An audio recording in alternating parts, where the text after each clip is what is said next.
Hello বন্ধুরা, আজকে আমরা দুষ্টু মেঘের গল্পে আজকে আমরা নতুন বিষয় নিয়ে একটি বলবো। সেটা হচ্ছে বাচ্চাদের ডিহাইড্রেশন নিয়ে।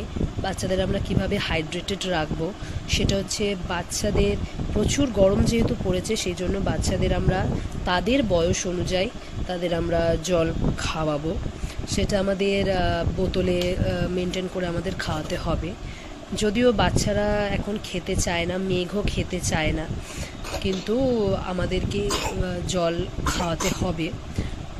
আমি যেমন অনেক সময় এই আমাদের বাইরে পায়রা থাকে, পায়রা দেখিয়ে খাওয়াই। আপনারা অনেকেই ভিডিওয়ে দেখেছেন, খুব পায়রা দেখতে ভালোবাসে, খাওয়াই। বা অনেক সময় আপনারা নিজেরা জল খাওয়ার ভঙ্গি করে খাওয়াবেন, যেটা আমি খাওয়াই, যে জল খাওয়ার ভঙ্গি করে বাচ্চাকে খাওয়াতে হবে, নাহলে ওদের শরীর ডিহাইড্রেটেড হয়ে যাবে। আর এখন মেঘের বয়স 10 মাস, তো 1 বছরের নিচে যে সমস্ত বাচ্চারা আছেন, অনেকের গার্জেনরা ডাবের জল খাওয়াচ্ছেন, কিন্তু ডাবের জল 1 বছরের নিচে না খাওয়ানোই ভালো।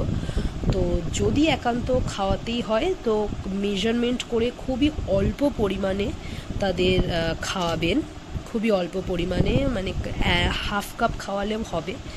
কিন্তু যেহেতু ওদের কিডনি এখনও সেইভাবে তৈরি হয়নি, সেই জন্য অতিরিক্ত পরিমাণে ডাবের জল না দেওয়াই ভালো।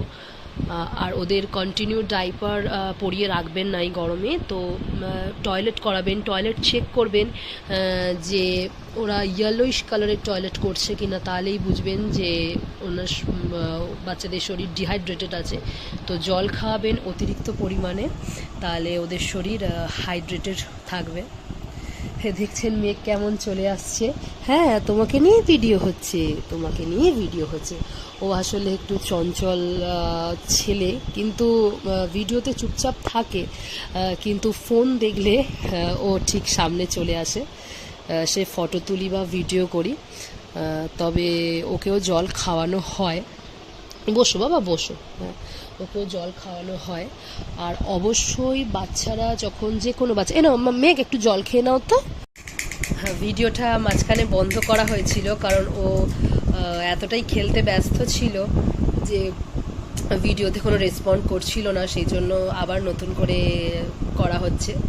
সেটা হচ্ছে বাচ্চাদের আরেকটা জিনিস বলার কথা, সেটা হচ্ছে বাচ্চা যখনই ঘুম থেকে উঠবে, সে যখনই হোক, সকালে হোক সন্ধে হোক, বাচ্চাকে আগে জল খাওয়াবেন, তারপরে খাওয়াবেন। এদের বাচ্চাদের শরীর ওয়েল মেনটেন থাকে, ডিহাইড্রেটেড হতে হয় না, হাইড্রেটেডই থাকে।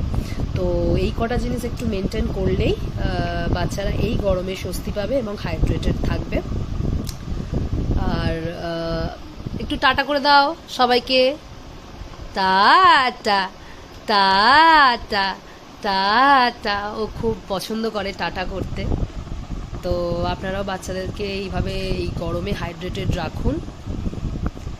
আর যাদের আর কিছু জানার আছে তারা কমেন্ট করবেন এই বাচ্চা সম্বন্ধে কোনো ব্যাপারে, নিশ্চয়ই সেই সম্বন্ধে আমি ভিডিও বানাবো। আজকে এই পর্যন্তই থাকলো। Thank you.